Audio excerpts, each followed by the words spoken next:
ಕೃಷ್ಣನ ಕೊಳಲಿನ ಗಾನಕ್ಕೆ ಯಾರೆಲ್ಲ ಬಂದರು, ಹೇಗೆ ಬಂದರು ಅದನ್ನು ರಾಜರು ವರ್ಣನೆ ಮಾಡ್ತಾ ಇದ್ದಾರೆ.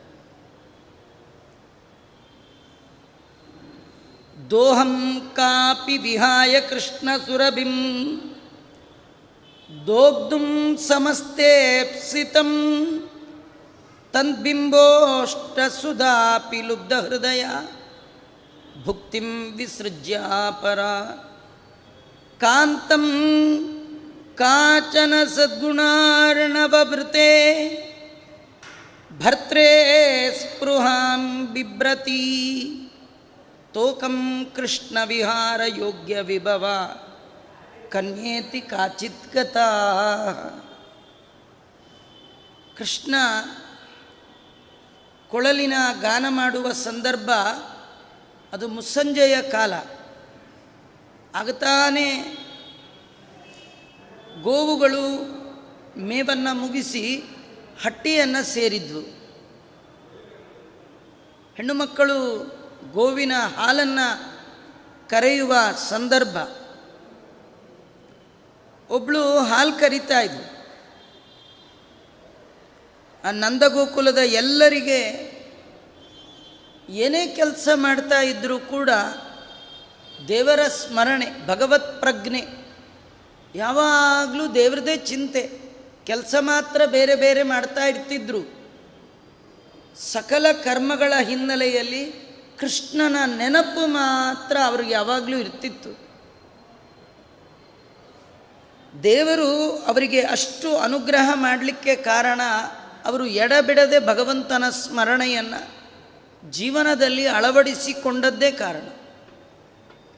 ನಮಗೆ ದೇವರ ಅನುಗ್ರಹ ಯಾಕಾಗೋಲ್ಲ?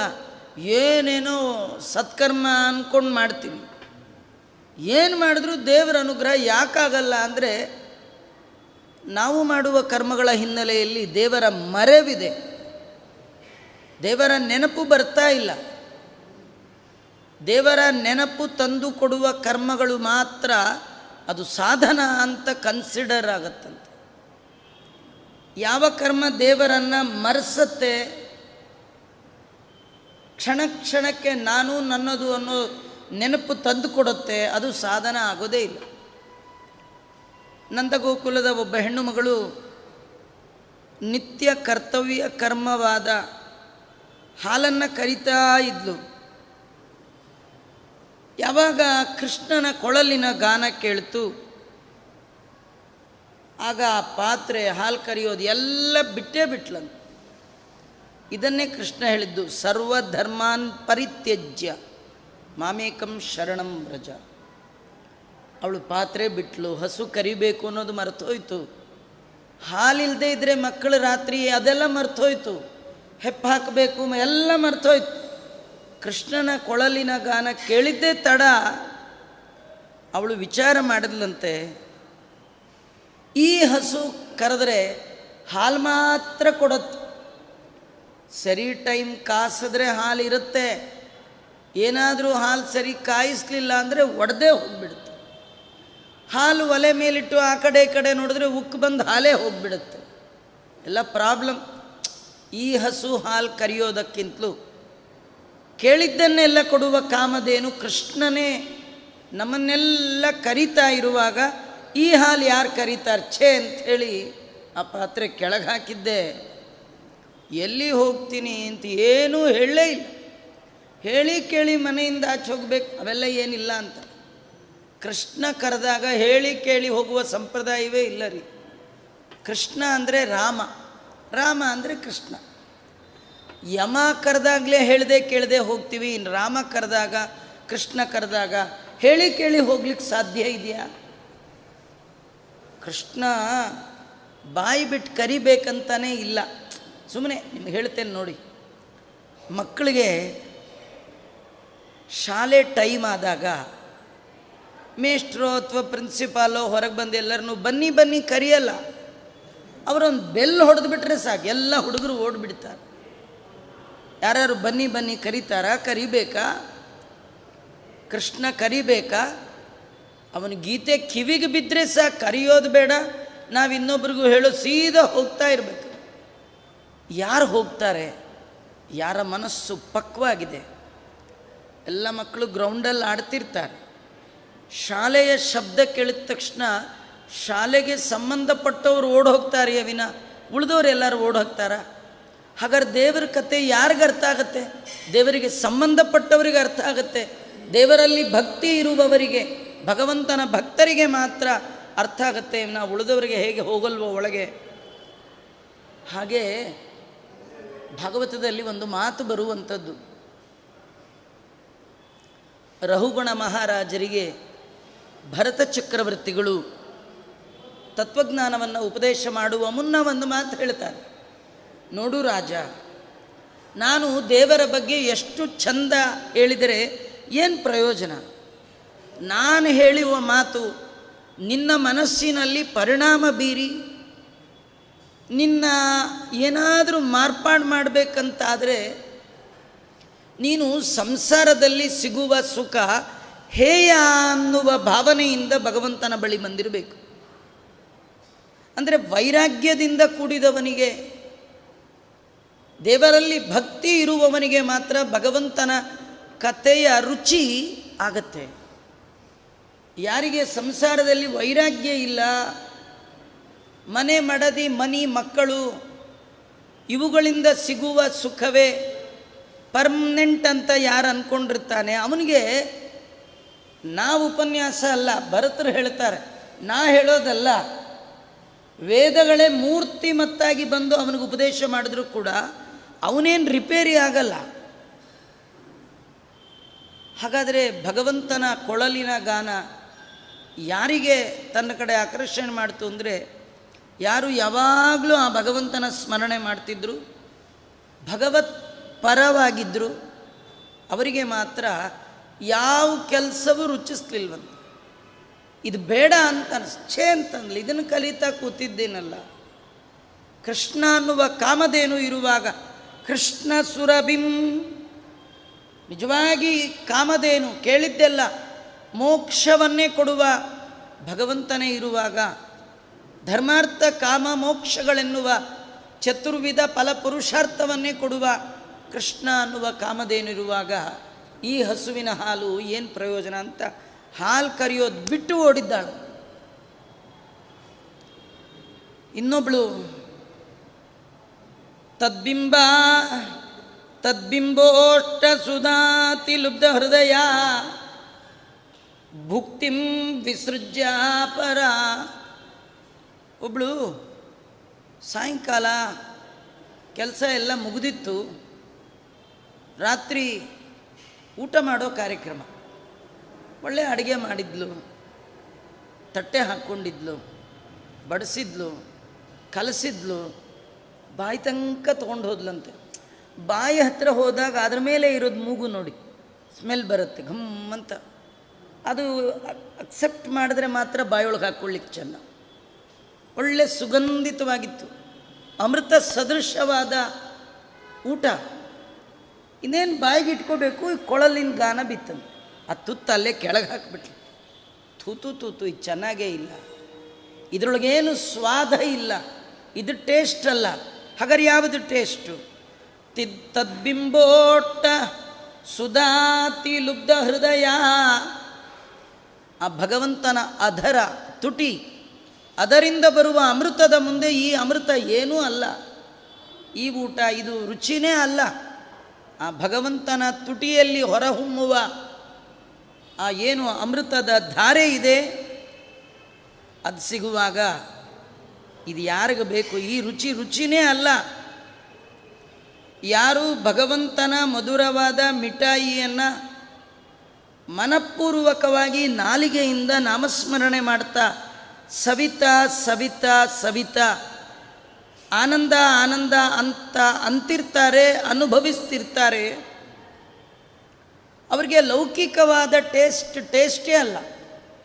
ಅವರಿಗೆ ತಿನ್ನೋದು ರುಚಿ ಆಗಲ್ಲ, ಕುಡಿಯೋದು ರುಚಿ ಆಗಲ್ಲ, ನೋಡೋದು ರುಚಿ ಆಗಲ್ಲ.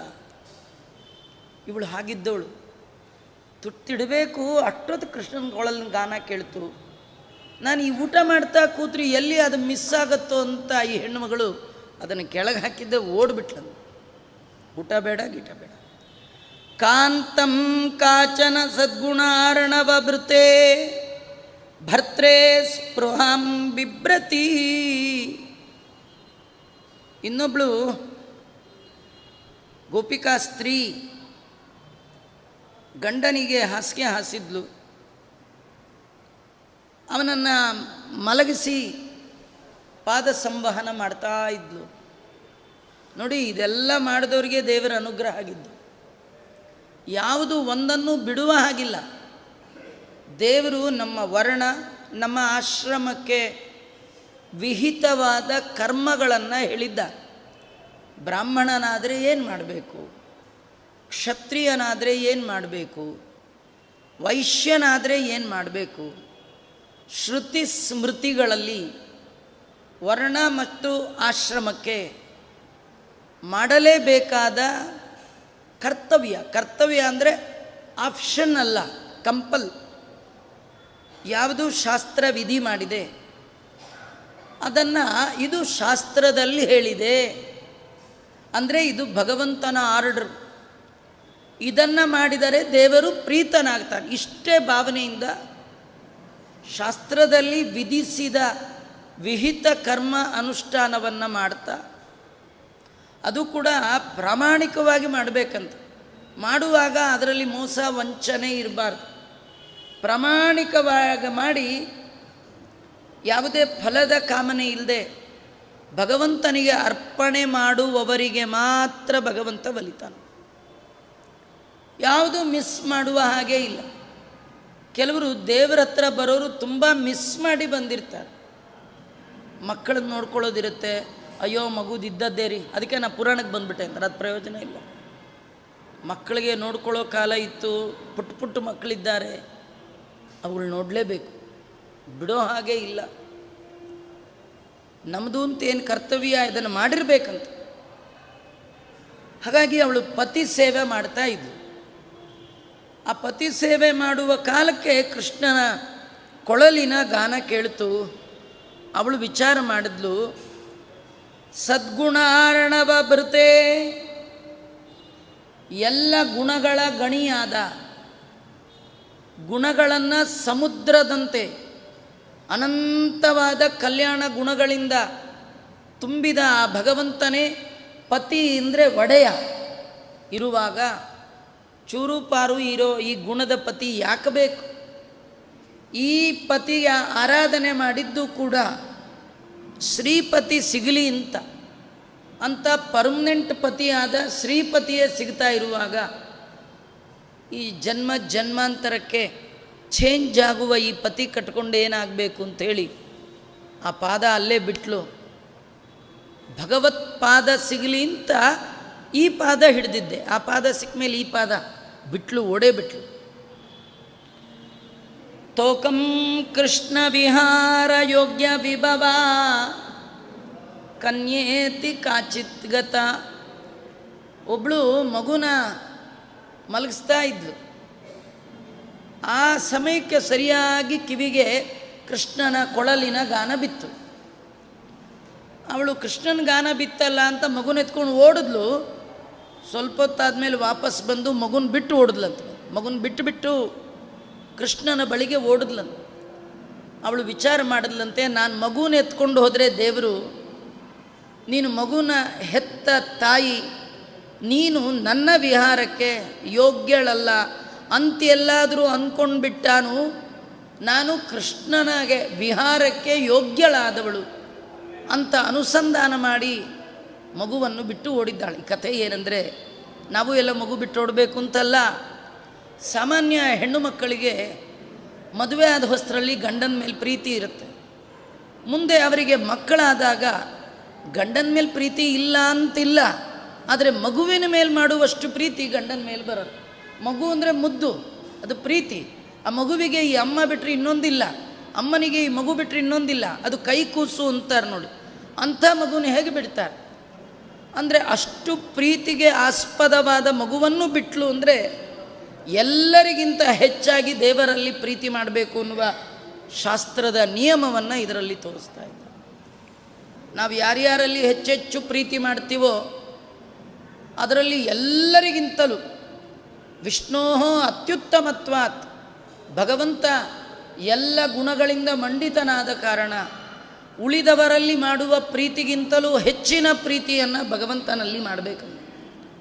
ಇವಳು ಮಗುವನ್ನು ಎಷ್ಟು ಪ್ರೀತಿ ಮಾಡ್ತಿದ್ಲು ಅದೆಲ್ಲ ಭಗವಂತನ ಗಾನ ಕೇಳುವ ತನಕ. ಭಗವಂತನ ಗಾನ ಕಿವಿಗೆ ಬಿದ್ದ ತಕ್ಷಣ ಮಗುವನ್ನು ಬಿಟ್ಟಳು, ಕೃಷ್ಣನ ಕಡೆ ಓಡಿದ್ದಾಳೆ. ಒಬ್ಬಳು ಹಾಲು ಕರೆಯೋದು ಬಿಟ್ಲು, ಒಬ್ಬಳು ಊಟ ಬಿಟ್ಲು, ಒಬ್ಬಳು ಪತಿಯನ್ನೇ ಪಕ್ಕಕ್ಕಿಟ್ಲು, ಇನ್ನೊಬ್ಬಳು ಸುತನನ್ನೇ ಇಟ್ಲು. ಎಲ್ಲವನ್ನು ಪಕ್ಕಕ್ಕಿಟ್ಟು ಪತಿ ಸುತ ಅನ್ವಯ, ತನ್ನ ಗಂಡ ಮಕ್ಕಳು ತನಗೆ ಸಂಬಂಧಪಟ್ಟದ್ದು ಎಲ್ಲವನ್ನು ತ್ಯಾಗ ಮಾಡಿ ಕೃಷ್ಣ ಒಬ್ಬನೇ ಬೇಕು ಅಂಥೇಳಿ ಕೃಷ್ಣನ ಕಡೆ ಓಡಿದ್ದಾರಂತೆ. ಗೋಪ್ಯಾನ್ಯಾಂಜನರೂಷಿತಂ ಸ್ವನಯನಂ ಕುರ್ವತ್ಯಗಾತ್ ಸತ್ವರ ತಜ್ಞಾನಾಂಜನ ತುಷ್ಟಧೀರಿವ ಪದೋ ಭೂಷಾಂ ಸ್ವದುಷ್ಣೀತರ ಸಂಧಾಯಾಚ್ಯುತ ಸನ್ನಿಧಿಂ ಸಮಗಮತ್ ಕೃಷ್ಣಂಗ್ರಿ ಸೇವಂ ಸದಾ ತನ್ಮನ್ಯಾ ಕರಭೂಷಣಂ ಮಮ ಭವೇತ್ ತತ್ಪಾದಯೋರ್ಭೂಷಣಂ. ಒಬ್ಬಳು ತನ್ನ ಮಗುವಿಗೆ ಸ್ನಾನ ಮಾಡಿಸಿ ಕಣ್ಣಿಗೆ ಕಾಡಿಗೆ ಹಚ್ತಾ ಇದ್ಲು. ಯಾವಾಗ ಕೃಷ್ಣನ ಕೊಳಲಿನ ಗಾನ ಕೇಳ್ತೋ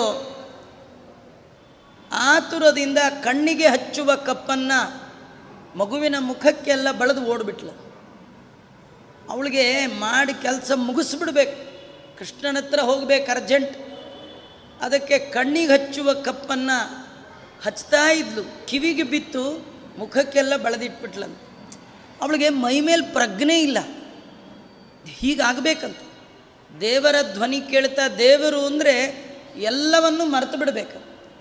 ನಮಗೆ ದೇವರ ಹತ್ರ ಹೋದಾಗಲೇ ಎಲ್ಲ ನೆನಪು ಬರುತ್ತೆ. ನಾವು ಎಲ್ಲ ಮರೆತು ದೇವರ ಹತ್ರ ಹೋಗಬೇಕು.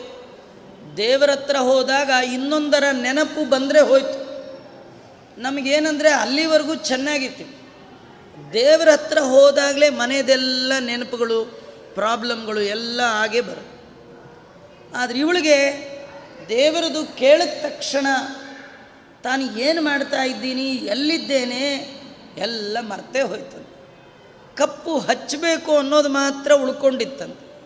ಎಲ್ಲ ಹಚ್ಚಬೇಕು ಅನ್ನೋ ಜ್ಞಾನ ಇಲ್ಲದೆ ಕಣ್ಣಿಗೆ ಹಚ್ಚುವ ಕಪ್ಪನ್ನು ಮಗುವಿನ ಮುಖಕ್ಕೆಲ್ಲ ಹಚ್ಚಿ ಮಗುವನ್ನಲ್ಲಿಟ್ಟು ಓಡಿಬಿಟ್ಟಿದ್ದಾಳೆ.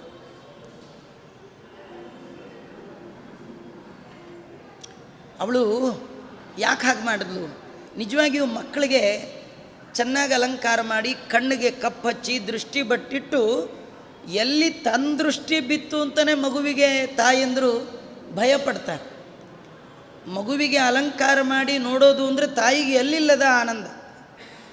ಆ ಮಗು ಏನು ಕೇಳಲ್ಲ ರೀ, ಸ್ನಾನ ಮಾಡಿಸು ಅಂತ ಹೇಳಲ್ಲ, ಡ್ರೆಸ್ ಹಾಕು ಅಂತ ಹೇಳಲ್ಲ, ಪೌಡ್ರ್ ಹಾಕು ಅಂತ ಕೇಳಲ್ಲ. ಎಲ್ಲರೂ ಕೇಳುತ್ತಾ 1 ವರ್ಷದ ಮಕ್ಕಳು. ಆದರೆ ಏನು ಕೇಳದೇ ಇದ್ರೂ ಬಿಡದೆ ಅಮ್ಮ ಯಾಕೆ ಅಷ್ಟು ಮಾಡ್ತಾಳೆ ಹೇಳಿ? ಮಗುವನ್ನು ಅಲಂಕಾರ ಮಾಡಿ ಮಗುವಿನ ಮುಖವನ್ನು ನೋಡಿ ಮುದ್ದಿಸೋದು ತಾಯಿಯೇ. ಮಗುವಿಗೆ ಅಲಂಕಾರ ಮಾಡೋದು ಮುದ್ದಾದ ಮಗುವನ್ನು ನೋಡಲಿಕ್ಕೆ. ಇವಳು ಹಾಗೆ ಬಹಳ ಶ್ರದ್ಧೆಯಿಂದ ಮಗುವಿಗೆ ಕಣ್ಣಿಗೆ ಕಪ್ಪಚ್ಚುತ್ತಾ ಇದ್ಲು. ಯಾವಾಗ ಕೃಷ್ಣನ ಧ್ವನಿ ಕಿವಿಗೆ ಬಿತ್ತು ಅವಳೇನು ಅಂದ್ಕೊಂಡ್ಳು, ಈ ಮಗುಗೆ ಅಲಂಕಾರ ಮಾಡಿ ಎಷ್ಟು ನೋಡಿದ್ರೆ ಏನು ಪ್ರಯೋಜನ? ಯಾರ ಅಲಂಕಾರ ನೋಡಿ ಕಣ್ಣು ತುಂಬ್ಕೋಬೇಕು? ಕೃಷ್ಣನನ್ನು ನೋಡಿ ಕಣ್ಣು ತುಂಬ್ಕೋಬೇಕಂತೇಳಿ ಅವಳು ಕೃಷ್ಣನ ನೋಡುವ ಬಯಕೆಯಿಂದ ಕೃಷ್ಣನ ದರ್ಶನಕ್ಕಿಂತೂ ಕಣ್ಣುಗಳಿಗೆ ಇನ್ನೊಂದು ಅಲಂಕಾರವೇ ಇಲ್ಲ. ಕಣ್ಣುಗಳಿಗೆ ಭೂಷಣ ಕೃಷ್ಣನ ಮಂಗಳವಾದ ಆಕೃತಿಯನ್ನು ನೋಡೋದೆ. ದಾಸರು ಅಂತಾರೆ, ಕಂಗಳಿಗೆ ಹಬ್ಬವಾಯಿತಯ್ಯ ಅಂತ. ಭಗವಂತನ ಭಕ್ತರನ್ನು ನೋಡಿದಾಗ ದೇವರು ಕಣ್ಣು ಕೊಟ್ಟದ್ದು ಸಾರ್ಥಕ ಆಯಿತು ಅಂತ ಅಂದ್ಕೊಳ್ಬೇಕು. ತಿರುಪ್ತಿಗೆ ಹೋಗಿ ತಿಮ್ಮಪ್ಪನ ನೋಡಿದ್ರಿ, ಪಂಡರಾಪುರಕ್ಕೆ ಹೋಗಿ ವಿಠ್ಠಲನ ನೋಡಿದ್ರಿ, ಪೂಜ್ಯ ಸ್ವಾಮಿಗಳು ಮಾಡುವಾಗ ಪೂಜೆಯಲ್ಲಿ ಪ್ರತಿಮೆಯನ್ನು ಕಣ್ತುಂಬ ನೋಡಿದ್ರಿ, ತಂದೆ ತಾಯಿಗಳನ್ನು ಕಣ್ಣಾರೆ ಕಂಡ್ರಿ ಅಂತಾದರೆ ಅದು ಕಣ್ಣುಗಳ ಸಾರ್ಥಕ್ಯತೆ. ಹಾಗಾಗಿ ಕಣ್ಣು ಸಾರ್ಥಕ ಆಗೋದು ಭಗವಂತನ ರೂಪವನ್ನು ನೋಡಿದಾಗಲೇ ವಿನಃ ಇನ್ನೊಂದು ಮಗುವಿನ ರೂಪವೋ ಮತ್ಯಾವುದೋ ಪ್ರಾಕೃತವಾದ ರೂಪವನ್ನು ನೋಡಿ ಸಂತೋಷ ಪಡಬಾರ್ದು. ತೋರಿಸ್ತಾ ಇದ್ದಾಳೆ, ಅವಳು ಕೃಷ್ಣನ್ ನೋಡಬೇಕು, ಇದೇ ಭೂಷಣ ಅಂತ ಓಡಿದ್ದಾಳೆ. ಒಬ್ಬಳು ಅವಳೇನು ಮಾಡ್ತಾ ಇದ್ದಾಳೆ ಅಂದರೆ ಪದೋರ್ಭೂಷಾಂ, ಇನ್ನೊಬ್ಬಳು ಕಾಲಿಗೆ ಗೆಜ್ಜೆ ಹಾಕ್ಕೋಬೇಕಿತ್ತು. ಯಾಕೆ ಬಿಚ್ಚಿಟ್ಟಿದ್ಲೋ ಗೊತ್ತಿಲ್ಲ, ಒಟ್ಟು ಕಾಲಿಗೆ ಗೆಜ್ಜೆ ಹಾಕ್ಕೋಬೇಕು ಅಂತ ಗೆಜ್ಜೆ ತೊಗೊಂಡ್ಬಂದು ಕಾಲ ಹತ್ರ ಇಟ್ಕೊಂಡು ಇನ್ನೇನು ಹಾಕ್ಕೋಬೇಕು. ಆಗ ಕಿವಿಗೆ ಕೃಷ್ಣನ ಗಾನ ಬಿತ್ತಂತೆ. ಅವಳು ಯೋಚನೆ ಮಾಡಿದ್ಲಂತೆ, ಆ ಗೆಜ್ಜೆನ ಕಾಲಿಗೆ ಹಾಕಲಿಲ್ವಂತ, ಕೈಗೆ ಹಾಕ್ಕೊಂಡ್ಬಿಟ್ಲ. ಯಾಕೆ? ಅವಳು ಯೋಚನೆ ನೋಡಿ, ಇದು ಕಾಲಿಗೆ ಭೂಷಣ, ಯಾವುದು? ಗೆಜ್ಜೆ. ಅವಳು ವಿಚಾರ ಏನು ಬಂತು ಅಂದರೆ, ಈ ಕಾಲು ದೇವ್ರದ್ದು ಏನೂ ಕೆಲಸ ಮಾಡಲ್ಲ, ಅದಕ್ಕೆ ಈ ಕಾಲಿಗೆ ಯಾಕೆ ನಾನು ಭೂಷಣವನ್ನು ತೊಡಿಸ್ಬೇಕು, ಈ ಕೈಗೆ ಭೂಷಣ ಹಾಕೋಣ, ಯಾಕಂದರೆ ಇದು ದೇವರ ಸೇವೆ ಮಾಡುತ್ತೆ ಅಂಥೇಳಿ ಕಾಲಿಗೆ ಹಾಕುವ ಆಭರಣವನ್ನು ಕೈಗೆ ಹಾಕ್ಕೊಂಡು ಕೃಷ್ಣನ ಸೇವೆಗಾಗಿ ಓಡಿಬಿಟ್ಲ. ನಿಜವಾಗಿಯೂ ಈ ಕೈಗೆ ಭೂಷಣವಾದದ್ದು ಭಗವಂತನ ಪಾದಸೇವ. ಅದಕ್ಕೆ ಅವಳು ಕಾಲಿಗೆ ಹಾಕಲಿಲ್ಲ, ಕಾಲಿಂದನೂ ಕೈಗೆ ಹಾಕ್ಕೊಂಡು ಹೋದ್ಲಂತ. ಎರಡು ಕಥೆ ನಮಗೆ. ಅವಳಿಗೆ ಯಾವ ಆಭರಣ ಎಲ್ಲಿ ಹಾಕಬೇಕು ಅನ್ನೋದು ಮರ್ತೋಯ್ತು ಒಂದು. ಇನ್ನೊಂದು, ಭೂಷಣ ಕೈಗೆ ಆಭರಣ ಅಲ್ಲ, ಭೂಷಣ ಕೈಗೆ ಭಗವಂತನ ಸೇವಾ ಅನ್ನೋದನ್ನು ತೋರಿಸ್ತಾ ಆ ಹೆಣ್ಣು ಮಗಳು ಓಡಿಬಿಟ್ಟಿದ್ದಾಳೆ. ಭಾಗವತ ಈ ಕಥೆಯನ್ನು ಭಾರಿ ವರ್ಣನೆ ಮಾಡುತ್ತೆ. ಅನೇಕ ಜನ ತಮ್ಮ ಎಲ್ಲ ಕೆಲಸವನ್ನು ಬದಿಗೊತ್ತಿ ಹಗಲು ರಾತ್ರಿ ಅನ್ನೋದು ಮರ್ತೋಯ್ತಂತೆ. ಇದು ರಾತ್ರಿಯ ಹಗಲ, ಹೋಗ್ಬೋದಾ ಹೋಗಬಾರ್ದಾ, ಹೋದರೆ ಎಷ್ಟೊತ್ತಾಗುತ್ತೋ, ಏನು ಕತೆಯೋ, ಬಸ್ ಸಿಗುತ್ತೋ, ಆಟೋ, ಏನಿಲ್ಲೇ ಇಲ್ಲ, ಕೃಷ್ಣ ಕರಿತಾ ಇದ್ದಾನೆ, ಹೋಗ್ಬಿಡು. ಹೀಗೆ ಆ ಹೆಣ್ಣು ಮಕ್ಕಳೆಲ್ಲ ಹೋಗಿದ್ದಾರೆ. ಆನಂದಪೂರ್ಣತಾಂ ಕೃಷ್ಣ ಸ್ವಾನಾಂ ಸಂದರ್ಶಯನ್ ವಿಭು ಆನತ ಅಪಿತಾ ಪ್ರೀತ ಮಾನಿನೀರಿತ್ಯಚೀಕಥತ್. ಸಮರ್ಥನಾದ ಆ ಕೃಷ್ಣ ಪರಮಾತ್ಮ ತನ್ನ ಭಕ್ತರಿಗೆ ತಾನು ಸ್ವಯಂ ಆನಂದಪೂರ್ಣ ಅಂತ ತೋರುವವನಾಗಿ ಆ ಬಂದಂತಹ ಎಲ್ಲ ಹೆಣ್ಣು ಮಕ್ಕಳು ಅವರು ಹೇಗೆ ಬಂದಿದ್ದಾರೆ? ಆನತ, ನತ ಅಂದರೆ ನಮಸ್ಕಾರ, ಚೆನ್ನಾಗಿ ಭಗವಂತನಿಗೆ ನಮಸ್ಕಾರ ಮಾಡ್ತಾ ಬಂದಿದ್ದಾರೆ. ನಮಸ್ಕಾರ ಅಂದರೆ ನಮ್ಮ ಸರ್ವಸ್ವವನ್ನು ದೇವರಿಗೆ ಅರ್ಪಣೆ ಮಾಡುವಂಥದ್ದು. ನಮಸ್ಕಾರ ಮಾಡುವಾಗ ನಮ್ಮ ತಲೆಯನ್ನೇ ದೇವರಿಗೆ ಅರ್ಪಣೆ ಮಾಡ್ತೀವಿ. ಇದರರ್ಥ ತನು ನಿನ್ನದು ಅಂತ. ನಾನೇ ನಿನ್ನವಳಾದ ಮೇಲೆ ನನ್ನದು ಅಂತೇನಿದೆ ಅದೆಲ್ಲ ನಿಂದೇ, ನಂದೇನದೋ ಸ್ವಾಮಿ, ನಿಂದೇ ಇದೆಲ್ಲ. ಹಾಗಾಗಿ ದೇವರಿಗೆ ಅರ್ಪಣೆ ಮಾಡುವಾಗ ಅದು ಇದು ಅರ್ಪಣೆ ಮಾಡಿದ್ರೆ ಸಾಲದು, ನಮ್ಮನ್ನೇ ನಾವು ಅರ್ಪಣೆ ಮಾಡಿಕೊಳ್ಬೇಕು. ಇದು ಸರಿಯಾದ ಅರ್ಪಣೆ. ಇವರು ನತರಂದರೆ ಆನತರು, ಚೆನ್ನಾಗಿ ದೇವರನ್ನು ಶರಣು ಬಂದವರು ಹೆಣ್ಣು ಮಕ್ಕಳೆಲ್ಲ.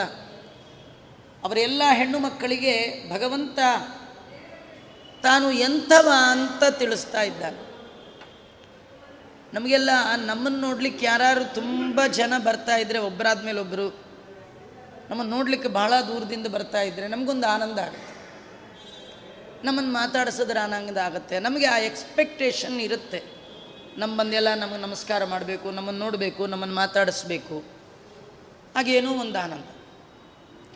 ಭಗವಂತ ಅಂತಾನೆ, ನನಗೆ ಈ ಬಗೆಯ ಆನಂದ ಇಲ್ಲ, ನಾನೇ ಸ್ವಯಂ ಆನಂದಪೂರ್ಣ, ನನ್ನ ಆನಂದಕ್ಕೆ ಹೊರಗಿನ ಯಾವುದೂ ಕಾರಣ ಅಲ್ಲ. ನಮಗೆಲ್ಲ ಮನೆಯಿಂದ ಸಂತೋಷ, ಕೆಲವರಿಗೆ ಧನದಿಂದ ಸಂತೋಷ, ವನಿತೆಯಿಂದ ಸಂತೋಷ. ನಮಗೆಲ್ಲ ಸಂತೋಷ ಆಗಬೇಕಾದ್ರೆ ಸಂತೋಷ ಕೊಡುವ ಪದಾರ್ಥಗಳು ನಮಗಿಂತ ಬೇರೆ ಇದೆ, ಭಿನ್ನ ಆಗಿದೆ. ಅವುಗಳು ನಮಗೆ ಅನುಕೂಲವಾಗಿದ್ದರೆ ಸಂತೋಷ, ಇಲ್ಲ ಅಂದರೆ ದುಃಖ. ಹಾಗೆ ದೇವರಿಗೆ ಹೆಂಡತಿಯಿಂದ, ಮನೆಯಿಂದ, ಮನಿಯಿಂದ, ತಿನ್ನೋದ್ರಿಂದ, ಉಣ್ಣೋದ್ರಿಂದ, ಐಷಾರಾಮಿ ಜೀವನ ಲೀಡ್ ಮಾಡೋದ್ರಿಂದ ದೇವರಿಗೆ ಏನಾದರೂ ಆನಂದ ಇದೆಯಾ ಅಂದರೆ ಆನಂದಪೂರ್ಣತಾಂ ಕೃಷ್ಣ ಸ್ವಾನಾಂ ಸಂದರ್ಶಯನ್ ವಿಭು. ಜಗದೊಡೆಯನಾದ ಕೃಷ್ಣ ತನ್ನವರಿಗೆ ತಾನು ಎಂಥವ ಅಂತ ತೋರಿಸ್ಕೊಡ್ತಾ ಇದ್ದಾನೆ. ಎಂಥವ ನಾನು? ನಿಮ್ಮಿಂದ ನನಗೆ ಆನಂದ ಇಲ್ಲ, ನನಗೆ ಯಾವುದರಿಂದಲೂ ಆನಂದ ಇಲ್ಲ. ಕಾರಣ ನಾನೇ ಆನಂದಪೂರ್ಣ, ನಾನು ಆನಂದಮಯ. ಅದು ನಿಮಗೆ ಹೇಳಬೇಕು ಅಂತ ಕೃಷ್ಣ ಪರಮಾತ್ಮ ತನ್ನ ಸ್ವರೂಪವನ್ನು, ತನ್ನ ಬಗೆಗಿನ ಅರಿವನ್ನು, ಜ್ಞಾನವನ್ನು ತನ್ನ ಬಳಿಗೆ ಬಂದಂತಹ ಹೆಣ್ಣು ಮಕ್ಕಳಿಗೆ ಹೇಳ್ತಾ ಇದ್ದಾನೆ. ಪಿತೃಭರ್ತೃ ಜನಾನ್ಯಾದೇ ಪರಿಚರ್ಯಾ ಯಥೋರ್ಥದಾಹ ವ್ರಜತಾ ವ್ರಜತಾಮೇವಾತಃ ಕುರುತ ಸ್ಮರತಾಂ ಹಿತಂ. ಕೃಷ್ಣ ಹೇಳ್ತಾ ಇದ್ದಾನೆ, ಅಲ್ಲ ನೀವೆಲ್ಲ ಇಷ್ಟೊತ್ತಿನಲ್ಲಿ ಯಾಕೆ ಬಂದ್ರಿ? ನೀವೆಲ್ಲ ಹೀಗೆ ಬರಬಾರ್ದು. ನಿಮ್ಮಿಂದ ನನಗೆ ಏನಾಗಬೇಕಾದ್ದಿಲ್ಲ, ಆದರೆ ನಿಮ್ಮಿಂದ ನಿಮ್ಮ ಮನೆಗಳಲ್ಲಿ ತುಂಬ ಜನಕ್ಕೆ ನೀವು ಬೇಕಾಗಿರ್ತೀರಿ. ಕೆಲವರಿಗೆ ನೀವು ತಾಯಿ, ಮಗುವಿಗೆ ತಾಯಿ ಬೇಕು. ಕೆಲವರಿಗೆ ನೀವು ಹೆಂಡತಿ, ಗಂಡನಿಗೆ ಹೆಂಡತಿ ಬೇಕು. ಕೆಲವರಿಗೆ ನೀವು ಮಕ್ಕಳು, ತಂದೆ ತಾಯಿಗಳಿಗೆ ಹೆಣ್ಣು ಮಗಳಾಗಿ ನೀವು ಬೇಕು. ನಿಮ್ಮನ್ನು ಅವರು ಸ್ಮರತಾಂ, ನಿಮ್ಮನ್ನು ಸ್ಮರಣೆ ಮಾಡ್ತಿದ್ದಾರೆ. ಸ್ಮರತಾಂ ಹಿತಂ ಕುರುತ. ಕೃಷ್ಣ ಅಂತಾನೆ, ಯಾರು ನಿಮ್ಮನ್ನು ನೆನಪು ಮಾಡ್ಕೊಳ್ತಿರ್ತಾರೆ ಅವರಿಗೆ ಸಂತೋಷವನ್ನು ಉಂಟು ಮಾಡಿ. ಯಾರಿಗೆ ನಿಮ್ಮ ಸಾಮೀಪ್ಯ ಹಿತವನ್ನು ಉಂಟು ಮಾಡುತ್ತೋ, ಸಂತೋಷವನ್ನು ಕೊಡುತ್ತೋ ಅವರ ಬಳಿಗೆ ಹೋಗಿ, ನನ್ನ ಬಳಿಗೆ ಬರಬೇಡಿ. ನನ್ನ ಬಳಿಗೆ ನೀವು ಬರೋದ್ರಿಂದ ನನಗೇನು ಸಂತೋಷ ಇಲ್ಲ. ನೀವು ಬಂದರೂ ನಾನು ಹೀಗೆ ಇರ್ತೀನಿ, ಬರದೇ ಇದ್ದರೂ ನಾನಿರ್ತೀನಿ. ಆದರೆ ನಿಮ್ಮ ಮನೆಯಲ್ಲಿ ನಿಮ್ಮನ್ನೇ ನಂಬಿಕೊಂಡಿದ್ದಾರಲ್ಲ, ನೀವು ಒಂದು ಕ್ಷಣ ಇಲ್ಲದೇ ಇದ್ದರೆ ಅವ್ರ ಕಷ್ಟ ಅವ್ರಿಗೆ ಗೊತ್ತು. ಯಾರು? ಪಿತೃ ಭರ್ತೃ ಜನನ್ಯಾದೇಹೆ. ಸ್ತ್ರೀಯರಿಗೆ ತಂದೆ ತಾಯಿ, ಅಣ್ಣ ತಮ್ಮ, ಪತಿ, ಮಕ್ಕಳು, ಇವರ ಪರಿಚರ್ಯ ಯಥೋರ್ಥದ. ಕೃಷ್ಣ ಪರಮಾತ್ಮ ವೇದಾಂತದ ಸಾರ. ಸ್ತ್ರೀಯರಿಗೆ ಏನು ಕರ್ತವ್ಯ? ಅವರು ಅವರ ಯೋಗ್ಯತೆಗೆ ಅನುಗುಣವಾದ ಮೋಕ್ಷದ ಆನಂದವನ್ನು ಪಡಿಬೇಕಾದರೆ ಅವರನ್ನು ನಂಬಿರುವಂತಹ ತಂದೆ ತಾಯಿಗಳು, ಗಂಡ ಮಕ್ಕಳಿಗೆ ಪರಿಚರ್ಯ. ಪರಿಚರ್ಯ ಅಂದರೆ ಯಾರು ಯಾವ ರೀತಿಯ ಸೇವೆಯನ್ನು ಅಪೇಕ್ಷೆ ಪಡ್ತಾರೋ, ಯಾರಿಗೆ ನಮ್ಮಿಂದ ಏನು ಆಗಬೇಕಿದೆಯೋ ಅದನ್ನು ಭಗವಂತ ಪ್ರೀತನಾಗಲಿ ಅಂತ ಮಾಡುವ ಮಾತ್ರದಿಂದಲೇ ಹೆಣ್ಣು ಮಕ್ಕಳಿಗೆ ಅವರಿಗೆ ಯಥಾಯೋಗ್ಯವಾದ ಆನಂದ ಆಗತ್ತೆ. ಅಂತಹ ನಿಮ್ಮ ಸಂಬಂಧಿಕರನ್ನೆಲ್ಲ ಬಿಟ್ಟು ಇಲ್ಲಿಗೆ ಬಂದಿದ್ದೀರಿ. ವ್ರಜತಮೇವಾತಃ. ಅದರಿಂದ ನೀವು ಹಟ್ಟಿಯನ್ನು ಕುರಿತು ಹೋಗ್ರಿ, ಮನೆಗೆ ಹೊರಡಿ. ನಿಮ್ಮನ್ನು ಸ್ಮರಣೆ ಮಾಡುವಂಥ ಪತಿ ಮೊದಲಾದ ಬಂಧುಗಳಿಗೆ ಹಿತವನ್ನು ಉಂಟು ಮಾಡಿರಿ ಅಂತ ಕೃಷ್ಣ ಹೇಳ್ತಾ ಇದ್ದಾನೆ. ಕೃಷ್ಣ ಬಂದ ತಕ್ಷಣ ಹೇಳಲಿಲ್ಲ. ಹೆಣ್ಮಕ್ಳೆಲ್ಲ ಬಂದರು, ಕೃಷ್ಣ ಸ್ವಾಗತ ಮಾಡ್ದ. ಅವರಿಗೆಲ್ಲ ಸ್ವಾಗತ ಮಾಡಿ ಹೇಳ್ತಾ ಇದ್ದಾನೆ, ನೀವು ನನ್ನ ಬಳಿ ಯಾಕೆ ಬಂದ್ರಿ? ಅದರೊಳಗೂ ಬರೋದಿದ್ರು ಇಷ್ಟೊತ್ತಿನಲ್ಲಿ ಯಾಕೆ ಬಂದ್ರಿ? ನೀವೇನಾದರೂ ಈ ವನಗಿನ ನೋಡಬೇಕು ಅಂತ ಬಂದಿದ್ದರೆ ಸಾಯಂಕಾಲದೊತ್ತು ನೋಡಿ ಆಯ್ತಲ್ಲ, ಬೇಗ ಮನೆಗೆ ಹೋಗಿ. ಯಾಕೆ? ನೀವು ಮನೆಯಲ್ಲಿರದ ಒಂದೊಂದು ಕ್ಷಣ ಮನೆಯಲ್ಲಿರುವ ಗಂಡಸರಿಗೆ ಭಯ. ಎಲ್ಲೋ ಹೋದವಳು ಬರಲೇ ಇಲ್ಲ ಎಂದೂ ಹೋದವರಲ್ಲ ನೀವು ಮನೆ ಬಿಟ್ಟು. ಅಂಥವರು ದಿಢೀರಂತ ಮನೆ ಬಿಟ್ಟು ರಾತ್ರಿ ಹೋಗಿಬಿಟ್ರೆ ಎಷ್ಟು ಭಯ ಆಗತ್ತೆ. ಆದ್ದರಿಂದ ನಿಮಗೋಸ್ಕರ ಕಾಯ್ತಿರ್ತಾರೆ, ನೀವೆಲ್ಲ ಹೊರಡಿ ಅಂತ ಕೃಷ್ಣ ಹೇಳಿದಾಗ ಹೆಣ್ಣು ಮಕ್ಕಳೆಲ್ಲ ದಿಗ್ಭ್ರಾಂತರಾದ್ರಂತೆ. ಅವ್ರಿಗೆ ಆಶ್ಚರ್ಯ ಆಯ್ತಂತೆ. ಯಾಕೆ ಆಶ್ಚರ್ಯ? ಅವರೆಲ್ಲ ಶಾಸ್ತ್ರದಲ್ಲಿ, ಪ್ರವಚನದಲ್ಲಿ ದೇವರ ಬಗ್ಗೆ ಏನು ಕೇಳಿದ್ರಂದರೆ, ಯಾರು ದೇವರ ಬಳಿ ಹೋಗ್ತಾರೆ ಅವರು ಮರಳಿ ಮನೆಗೆ ಬರೋಲ್ಲ, ಇದು ಕೇಳಿದ್ರು. ಕೃಷ್ಣ ಹೇಳಿದ್ದ, ಯದ್ಗತ್ವಾ ನ ನಿವರ್ತಂತೆ ತದ್ದಾಮ ಪರಮಂ ಮಮ. ಯಾರು ನನ್ನ ಬಳಿಗೆ ಬರ್ತಾರೆ ಅವರು ಮನೆ ಕಡೆ ಅವರಿಗೆ ಚಿಂತೆ ಬರೋದೇ ಇಲ್ಲ. ಅವ್ರ ಸಂಬಂಧಿಕರ ಚಿಂತೆ ಬರಲ್ಲ, ಅವ್ರ ದುಡ್ಡು ಬಗ್ಗೆ ಚಿಂತೆ ಬರಲ್ಲ, ಎಲ್ಲವನ್ನು ಮರೆತು ಬಿಟ್ಟು ಮಾಧವನ ಕಡೆ ಬಂದಿರ್ತಾರೆ.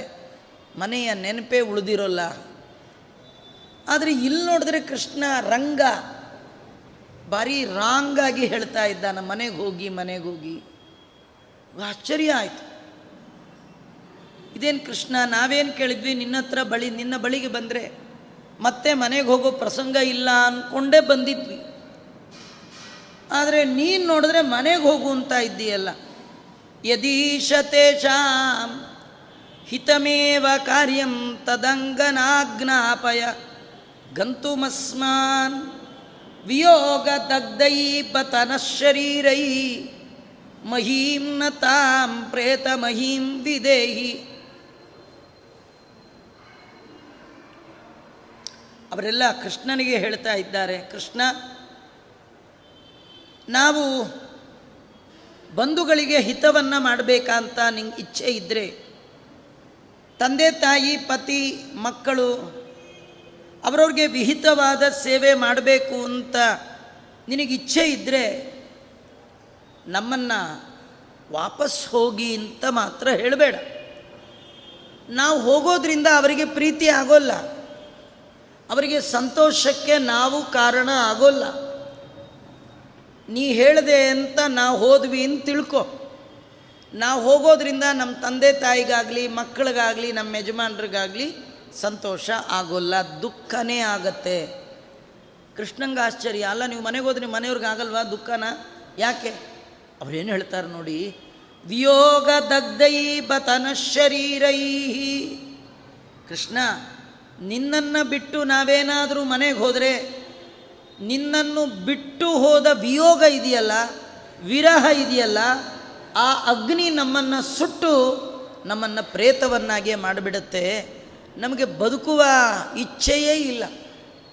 ನಾವು ಎಷ್ಟು ನಿನ್ನನ್ನು ಪ್ರೀತಿ ಮಾಡಿದ್ದೇವೆ, ನಿನ್ನಲ್ಲಿ ಎತ್ತರವಾದ ಭಕ್ತಿಯನ್ನು ಮಾಡಿದ್ದೇವೆ ಅಂದರೆ ಒಂದು ಕ್ಷಣ ಕಾಲ ಕೂಡ ನಿನ್ನನ್ನು ಬಿಟ್ಟು ಬದುಕುವ ಧೈರ್ಯ ನಮಗಿಲ್ಲ ಅಂತ. ಪ್ರಾಣವನ್ನು ಪರರು ಬೇಡಿದರೆ ಕೊಡಬಹುದು ಅಂತ. ಪ್ರಾಣಕ್ಕಿಂತಲೂ ಪ್ರಿಯನಾದ ನಿನ್ನನ್ನು ಅರಗಳಿಗೆ ಬಿಟ್ಟಗಲರು ತೊರೆದು ಜೀವಿಸಬಹುದೇ? ಅವ್ರದ್ದು ಕ್ವಶನ್ ಮಾರ್ಕ್. ಅಲ್ಲ, ನಿನ್ನನ್ನು ಬಿಟ್ಟು ಕೂಡ ಮನೆಗೆ ಹೋಗ್ಲಿಕ್ಕೆ ಸಾಧ್ಯವಾ? ಹೋಗಿ ನಾವು ಬದುಕಿರ್ತೀವ? ಅಲ್ಲಿ ಹೋದ್ರೆ ಏನಾಗ್ತೀವಿ? ನಿನ್ನ ವಿರಹದ ಅಗ್ನಿಯಲ್ಲಿ ಬೆಂದು ಸತ್ತೇ ಹೋಗ್ತೀವಿ. ನಾವು ಸತ್ತರೆ ನಮ್ಮ ಮನೆಯವ್ರಿಗೆಲ್ಲ ಸಂತೋಷ ಆಗುತ್ತಾ? ದುಃಖ ಆಗತ್ತೆ. ನಮ್ಮ ಮನೆಯವರಿಗೆ ನಾವು ಮರಳಿ ಹೋಗೋದ್ರಿಂದ ಸಂತೋಷ ಆಗೋದಕ್ಕಿಂತಲೂ ದುಃಖ ಆಗೋದೇ ಹೆಚ್ಚು. ಆದ್ದರಿಂದ ನಾವಿಷ್ಟು ಜನ ಬಂದಿದ್ದೇವೆ, ನೀನೇನಾದರೂ ಬಲವಂತ ಮಾಡಿ ನಮ್ಮನ್ನೇನಾದರೂ ಬೃಂದಾವನಕ್ಕೆ ಹೋಗ್ರಿ ಅಂತ ಜೋರು ಮಾಡಿ ಕಳಿಸಿದ್ರೆ ಇಡೀ ಬೃಂದಾವನ ಮಹೀನತಾಂ ಪ್ರೇತ ಮಹಿಂ ವಿದೇಹಿ ಸ್ಮಶಾನ ಆಗಿಬಿಡುತ್ತೆ. ಇಡೀ ಊರಿಗೆ ಊರೇ ಹೆಣ್ಣು ಮಕ್ಕಳದ ಹೆಣದ ರಾಶಿ ಬಿದ್ದೋಗುತ್ತೆ. ಯಾಕೆಂದರೆ ನಿನ್ನನ್ನು ಬಿಟ್ಟು ಬದುಕುವ, ನಿನ್ನನ್ನು ಮರೆತು ಜೀವಿಸುವ ಶಕ್ತಿ ನಮಗಿಲ್ಲ. ನೋಡಿ ಅವರು ಎಷ್ಟು ಪಕ್ವತಾ ದಶೆಗೆ ಬಂದುಬಿಟ್ಟಿದ್ದಾರೆ. ನಾವು ಸ್ವಲ್ಪ ಹಾಗೆ, ಸ್ವಲ್ಪ ವ್ಯತ್ಯಾಸ ಏನು ಗೊತ್ತಾ? ಅಲ್ಲ, ದೇವರು ಸ್ಮರಣೆ ಮಾಡ್ಕೊಂಡು ಬದುಕೋಕ್ಕಾಗತ್ತಾ ಆಚಾರ? ಯಾವಾಗಲೂ ದೇವರು ನಾವಿದು. ಅವರು ದೇವ್ರನ್ನ ಬಿಟ್ಟು ಬದುಕೋಕ್ಕಾಗತ್ತಾ ಅಂತ ಅವರು, ನಾವು ದೇವ್ರನ್ನ ಹಿಡ್ಕೊಂಡು ಬದುಕೋಕ್ಕಾಗತ್ತಾ ಅಂತ ನಾವು. ಅದಕ್ಕೆ ನಾವು ಎಂಥ ಪಕ್ವತೆ ಬಂದುಬಿಟ್ಟಿದ್ದೀವಿ ಅಂದರೆ, ಈ ದೇವರು ಅಂದ್ಕೊಂಡ್ರೆಲ್ಲ ಆಗಲ್ಲ ಆಚಾರ, ಅದಕ್ಕೆಲ್ಲ ಬಿಟ್ಬಿಟ್ಟಿದ್ದೀವಿ ನಾವು. ಅವರು ದೇವರನ್ನ ಬಿಟ್ಟು ಬದುಕೇ ಇಲ್ಲ, ಇವರಿಗೆ ದೇವರಂತ ಇಲ್ಲೇ ಬದುಕಲ್ಲಿ ದೇವರೇ ಇಲ್ಲ. ನಮಗೆ ಇವರಿಗೆ ಇಷ್ಟೇ ವ್ಯತ್ಯಾಸ. ಆ ಹೆಣ್ಣು ಮಕ್ಕಳು ಹೇಳ್ತಾ ಇದ್ದಾರೆ, ನಮಗೆ ಹೋಗು ಅಂತ ಮಾತ್ರ ಹೇಳಬೇಡ.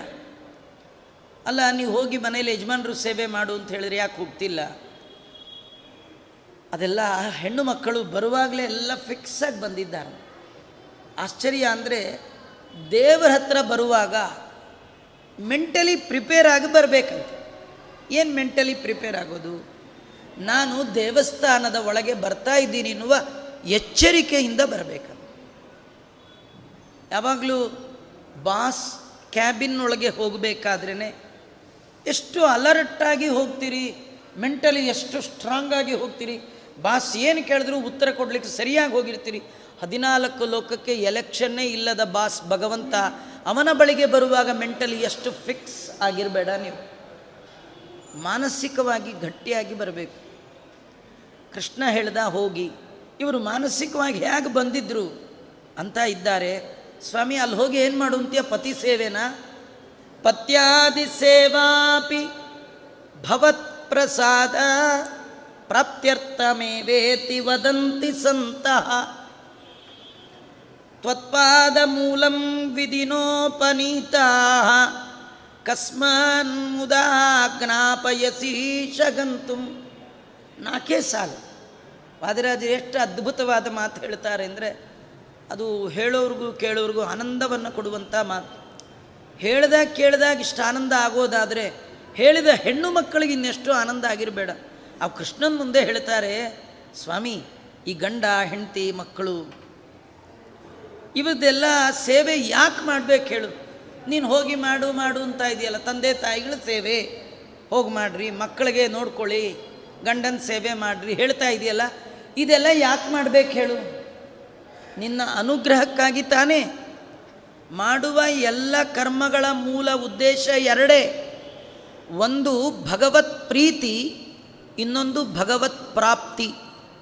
ದೇವರ ಪ್ರೀತಿಗಾಗಿ, ದೇವರ ಪ್ರಾಪ್ತಿಗಾಗಿ. ಅಂತಹ ದೇವರ ಪ್ರಾಪ್ತಿ ವಿಧಿಯಿಂದ ನಮಗೀಗೇ ಆಗಿದೆ. ಸಜ್ಜನರು ಏನು ಹೇಳ್ತಾರೆ?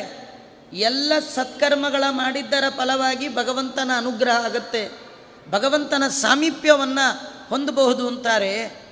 ನಾವು ಜನ್ಮ ಜನ್ಮಾಂತರದಲ್ಲಿ ಎಷ್ಟೋ ಜನ ತಂದೆ ತಾಯಿಗಳ ಅಧಿಷ್ಠಾನದಲ್ಲಿ ನಿನ್ನ ಆರಾಧನೆ ಮಾಡಿದ್ದೇವೆ. ಎಷ್ಟೋ ಜನ್ಮಗಳಲ್ಲಿ ನಮಗೆ ಬಂದ ಗಂಡ ಅವನ ಅಂತರ್ಯಾಮಿಯಾದ ನಿನ್ನ ಆರಾಧನೆ ಮಾಡಿದ್ದಕ್ಕಾಗಿಯೇ ತತ್ಪಾದ ಮೂಲಂ ವಿಧಿನೋಪನೀತ. ಜನ್ಮ ಜನ್ಮಾಂತರದ ಸಾಧನದಿಂದಾಗಿಯೇ ನಮ್ಮ ಹಣೆಯಲ್ಲಿ ಈ ಜನ್ಮದಲ್ಲಿ ನಿನ್ನ ಪಾದದ ಬಳಿಗೆ ಬರುವ ಯೋಗ ಯೋಗ್ಯತೆಯನ್ನು ಬ್ರಹ್ಮದೇವರು ಬರೆದಿದ್ದಾರೆ. ಇಷ್ಟು ಕಷ್ಟಪಟ್ಟು ಸಾಧನೆ ಮಾಡಿ ನಿನ್ನ ಬಳಿಗೆ ಬಂದಾಗ ನೀನು ಮತ್ತೆ ಹೋಗುವಂತೀಯಲ್ಲ. ಕಸ್ಮಾನ್ ಮುದಾ ಜ್ಞಾಪಯಸಿ ಶಗಂತುಂ. ನಿನ್ನ ಪಾದವೇ ನಮಗೆ ಸಿಕ್ಕಿರುವಾಗ ಮತ್ತೆ ಹೋಗು ಅಂತ ಹೇಗಂತೀಯ? ಆದ್ದರಿಂದ ನಮ್ಮನ್ನು ಖಂಡಿತ ಹೋಗು ಅಂತ ಮಾತ್ರ ಅನ್ಬೇಡ. ನೀನೇನಂದೆ? ತಂದೆ ತಾಯಿ ಸೇವೆ ಮಾಡು ಅಂತೀಯ, ಗಂಡನ ಸೇವೆ ಮಾಡು ಅಂತೀಯ. ಹೆಣ್ಮಕ್ಳು ಹೇಳ್ತಾರೆ, ನಾವು ಗಂಡನ ಸೇವೆ ಮಾಡ್ತೀವಿ, ತಂದೆ ತಾಯಿ ಸೇವೆ ಮಾಡ್ತೀವಿ, ಎಲ್ಲ ಸೇವೆ ಮಾಡ್ತೀವಿ, ಒಂದೇ ವ್ಯತ್ಯಾಸ ಅಲ್ಲಿ ಹೋಗಿ ಮಾಡಲ್ಲ, ಇಲ್ಲೇ ಮಾಡ್ತೀವಿ. ಕೆಲವರು ಆಫೀಸ್ಗೆ ಹೋಗಲ್ಲ, ವರ್ಕ್ ಅಟ್ ಹೋಮ್ ಅಂತ ಮನೆ ಒಳಗೆ ಕೂತು ಮಾಡ್ತಾರಲ್ಲ. ಇವರಂತಾರೆ, ನಾವು ಮನೇಲಿ ಕೆಲಸ ಮಾಡಲ್ಲ ಸ್ವಾಮಿ, ನಿನ್ನ ಬಳಿಯೇ ಕೂತು ಆ ಕೆಲಸ ಮಾಡ್ತೀವಿ. ಕೃಷ್ಣ ಅಂದ, ಅಲ್ಲ ನಿಮ್ಮ ಯಜಮಾನ್ರು ಇರೋದಲ್ಲಿ, ನಿಮ್ಮ ಅಪ್ಪ ಅಮ್ಮ ಇರೋದಲ್ಲಿ, ನೀವು ಇಲ್ಲಿ ಕೂತು ಹೇಗೆ ಸೇವೆ ಮಾಡ್ತೀರಿ? ಅದು ಹೇಗೆ ಮಾಡ್ತಾರೆ ಮತ್ತೆ ನೋಡೋಣ ಅಂತ ಹೇಳ್ತಾ ಶ್ರೀಕೃಷ್ಣ ಅರ್ಪಣಮಸ್ತು.